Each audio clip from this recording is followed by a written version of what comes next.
जय हिंद। सभी दोस्तों को नमस्कार, जोहार। अभी चुनावी माहौल है। मैं इस बात को कई बार बोल रहा हूँ। मैं और हमारी टीम सारे लोगों ने मिलकर के जो गांव का जो स्थिति है इसको कैसे मजबूत करें।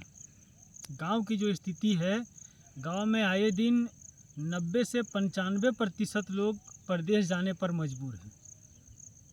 मेरा बार बार यह वीडियो रहता है। गांव के अधिकांश लोग प्रदेश जाने पर मजबूर है और हमारे प्रदेश में रहने वाले भाई बंधु भी इस बात को नहीं सोच पाते कि आखिर ऐसा क्या होता है कि अब धीरे धीरे दूसरा तीसरा पीढ़ी भी प्रदेश जाने पर मजबूर होने लगा है।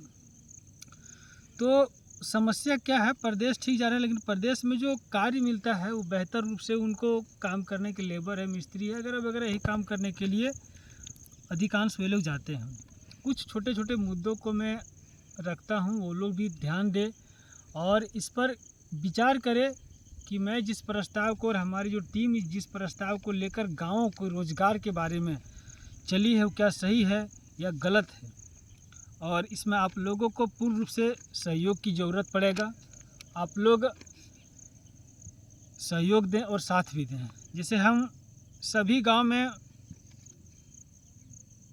स्वास्थ्य केंद्र पंचायत में, एक पंचायत में अगर स्वास्थ्य केंद्र होता है 5 से 7 10 लोगों को रोज़गार मिलता है। अभी कई जगह में स्वास्थ्य भवन बना हुआ है, लाखों करोड़ों रुपया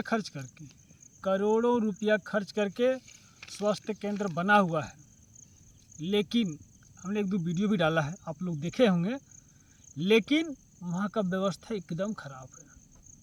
व्यवस्था तो दूर की बात है, वहाँ तो कुछ है भी नहीं है, ना कोई डॉक्टर, बस बिल्डिंग बना हुआ है, ना कोई डॉक्टर, ना कंपाउंडर, ना नर्स। अब आप सोचिए कि उसमें 5 7 10 लोगों को रोज़गार मिलेगा। एक दूसरा चीज़ ये है कि आपके क्षेत्र के जो छोटे छोटे कुछ ऐसा बार बीमार पड़ जाए, आप लोगों का क्या होता है 200 500 700 हज़ार रुपया, तो वो बचत हो जाएगा। और ऐसी बहुत ऐसी जानकारियाँ जो डॉक्टर रहने के बाद उसे बेहतर डॉक्टर रहने के बाद उसे मिल सकता है, सीख सकते हैं, जान सकते हैं। तो ये हमारे लिए और हमारे परिवार, सभी बाल बच्चे और गांव ग्राम के लिए बहुत ही उचित होता। और आप, जैसे मैं गिरिडीह जिला से हूँ, आप गिरिडीह का सदर हॉस्पिटल देख लीजिए। उसके बाद अपने आप से पूछिए क्या क्या मैं वोट जो दे रहा हूँ वो सही है या गलत है। अपने आप से पूछिए कि उन लोग का दायित्व तो बनता है, जिन जनप्रतिनिधियों को वोट देकर हम लोग जिता के भेजते हैं, उनका दायित्व तो बनता है कि उस व्यवस्था को मजबूत करें और सही करें। अब स्वास्थ्य केंद्र, उसके बाद रांची रिम्स का भी स्थिति बहुत ही दयनीय है। रांची रिम्स आप नहीं गए होंगे, उसका भी स्थिति बहुत दयनीय है। झारखंड का मैं ये नहीं कह सकता कि बहुत ऐसा स्वास्थ्य केंद्र है, बहुत ऐसा स्वास्थ्य केंद्र है जो सरकारी है, स्थिति बद से बदतर है, बद से बदतर। उसके बाद वहाँ का जो कुछ अधिकारीगण को मैं ज़्यादा नहीं, कुछ ऐसे जो स्टाफ जो रहते हैं, उनका बोलने का जो स्टाइल है वो आपको बड़ा तकलीफ लगेगा। अब जाइएगा कभी, अब देखिएगा, ये मैं नहीं बोल रहा हूँ, कई लोग बोलेंगे और मैं भी कई जगह गया, उन लोग को बोलने का जो भाषा होता है वो बड़ा ख़राब लगेगा। प्राइवेट हॉस्पिटल का कई अपेक्षा आपको ज़्यादा ख़राब लगेगा सुनने में। अभी दूसरा चीज़ अब क्या हो गया है, कई प्राइवेट हॉस्पिटल में आयुष्मान कार्ड के तहत इलाज करना बंद कर दिया। अब सोचिए कितना बड़ा समस्या। आयुष्मान कार्ड का लाभ किसे? गरीब परिवारों को। अब प्रॉब्लम उन लोगों का हो, यार गरीब परिवार फटे दंगे लुंगी पहने हुए आएगा और यार ये सोफा में बैठ जाएगा इन लोग, इसलिए उन लोग बंद कर दिया। ये भी एक कारण है। और दूसरा कारण ये भी है कि आयुष्मान कार्ड का रेट कुछ अलग है और उन लोग का प्राइवेट वाला का रेट कुछ अलग है। ये भी बंद करने का एक बहुत बड़ा रीज़न है।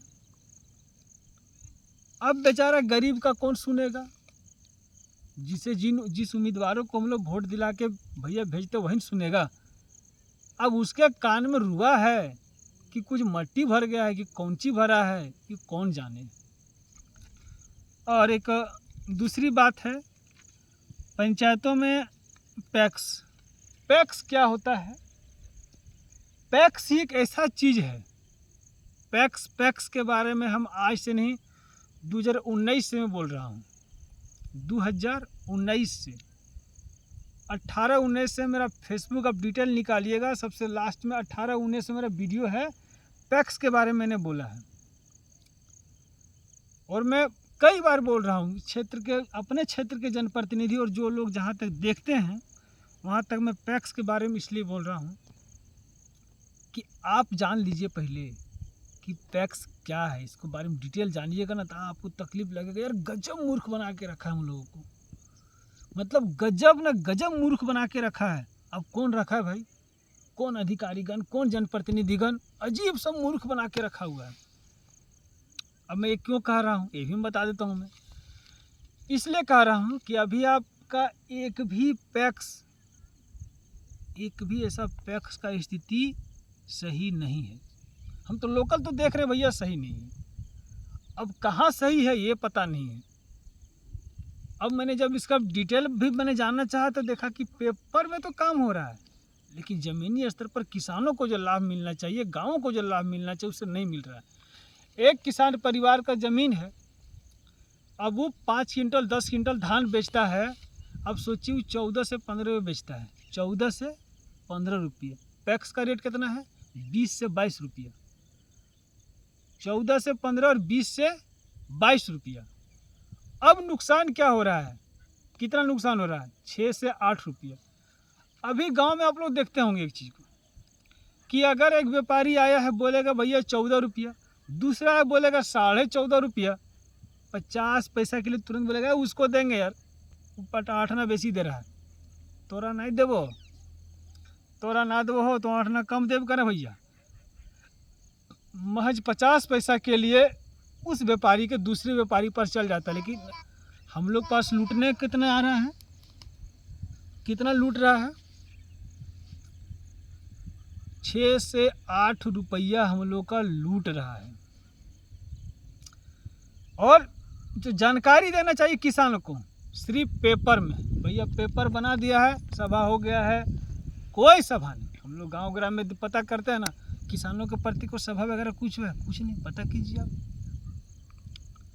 धान वगैरह जो मिलता है बीज, अब बीज का भी स्थिति खराब है, उसको भी देख लीजिए आप।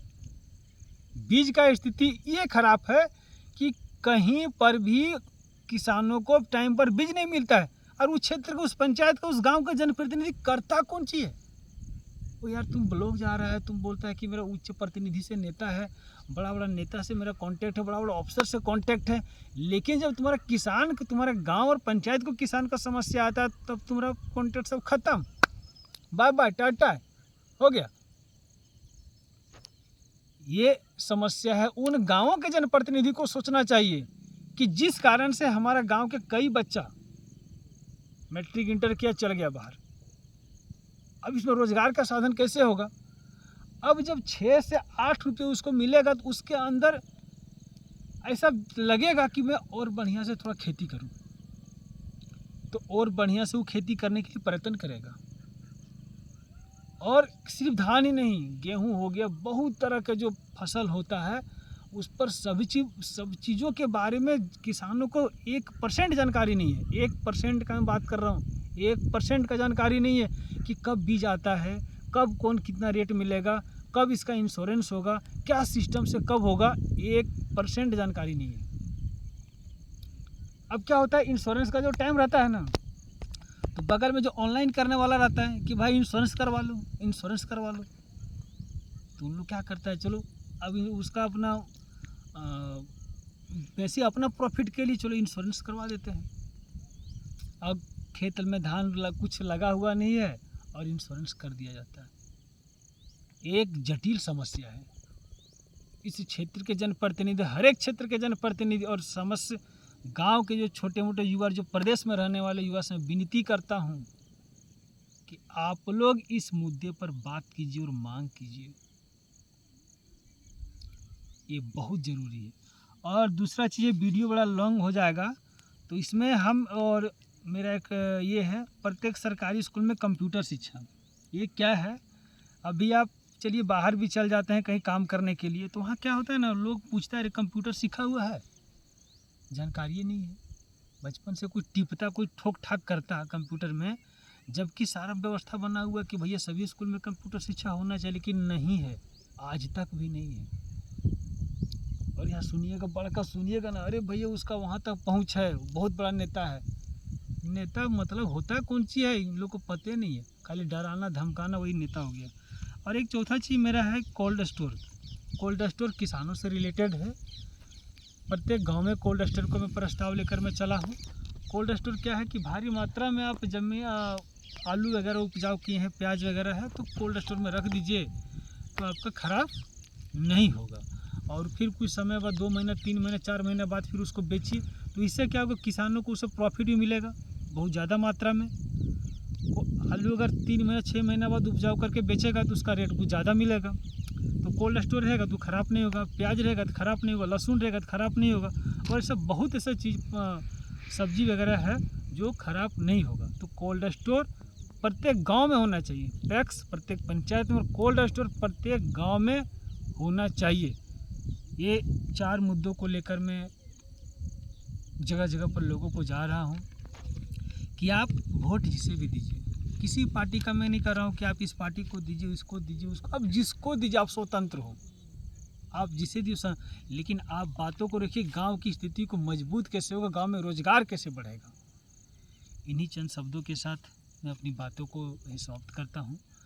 फिर मैं अपने कहीं जब सभा करूँगा और लोगों को बतलाने की कोशिश करूँगा, और आप मुझसे जुड़ें और कुछ कहीं कुछ कमी हो तो मुझे कमेंट करके बताएं, फ़ोन करके बताएं। इसमें मेरा कॉन्टैक्ट नंबर वगैरह रहता है, इस पेपर में देखिए, और भी कुछ पेपर मेरा बना हुआ है, तो आप मुझे कॉल कीजिएगा, तो कमेंट कीजिएगा और मुझे बताइएगा कि कुछ कमी है तो मैं उसे सुधार करने का हर संभव प्रयत्न करूँगा। जय हिंद, धन्यवाद।